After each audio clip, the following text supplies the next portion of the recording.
আপনি দেখছেন news now, আমরা জানি কোনটা খবর। বুধবার সকালে চরম রাজনৈতিক উত্তেজনা ছড়ায় উত্তর জেলার কদমতলা কুঠি বিধানসভা এলাকায়। কালাগাঙের পাড়ের জনগণের অধিকার পুনরুদ্ধারের দাবিতে সিপিআইএম পথ অবরোধে ডাক দিলেও একই সময়ে বিজেপি ধন্যবাদ র্যালি শুরু করলে ঘোলাটে হয়ে যায় পরিস্থিতি। অবরোধ শুরু হওয়ার আগেই বিজেপির র্যালি এগিয়ে এলে স্থান ত্যাগ করে দলীয় কার্যালয়ে আশ্রয় নেন সিপিআইএম নেতৃত্ব। পরে র্যালিটি কার্যালয়ের সামনে পৌঁছালে দু দলের কর্মীরা মুখোমুখি হলেও বড় সংঘর্ষ এড়ানো যায় পুলিশের তৎপরতায়। দুর্নীতির আশ্রয় নিয়ে পঞ্চায়েতকে পঙ্গু করে রাখা হয়েছে বলে এদিন অভিযোগ করে সিপিআইএম।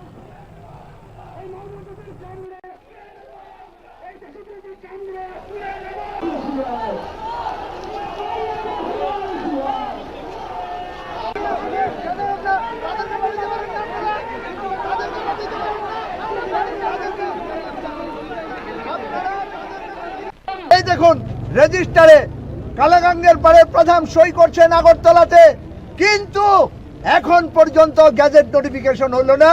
মমতা বেগম প্রধান এবং আব্দুল বাসিত উপপ্রধান। আমরা কি লক্ষ্য করি? আমাদের ডিস্ট্রিক্ট পঞ্চায়েত অফিসারের কাছে আমরা গেছি নর্থ ত্রিপুরার ডিস্ট্রিক্ট ম্যাজিস্ট্রেটের কাছে। আমাদের বিধায়ক দল সিপিআইএম পরিষদীয় দলের সদস্যরা ডিরেক্টর অফ পঞ্চায়েতের কাছে আগরতলা ডেপুটেশন দিয়েছেন।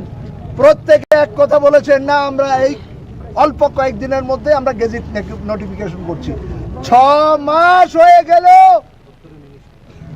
এমনকি দপ্তরের যিনি মন্ত্রী তিনিও আশ্বাস দিয়েছেন গেজেট নোটিফিকেশন হবে, কিন্তু কি হলো? কেন হচ্ছে না? একটা মাত্র পঞ্চায়েত, এই ব্লকের দুইটা পঞ্চায়েতের মধ্যে সিপিআইএম সেখানে প্রতিনিধিত্ব করছে। গোটা রাজ্যে 2018 সালের পরে কোনো নির্বাচন হয়নি, জনগণ তাদের ভোটাধিকার প্রয়োগ করতে পারেনি, নির্বাচনকে প্রহসনে পরিণত করেছে। আর এই কালাগাঙ্গের পাড়ের মানুষ তাদের রাজনৈতিক চেতনাকে হাতিয়ার করে তার গণতান্ত্রিক অধিকার রক্ষার জন্য ভোটাধিকার প্রয়োগ করে যে পঞ্চায়েত গঠন করেছে, সেই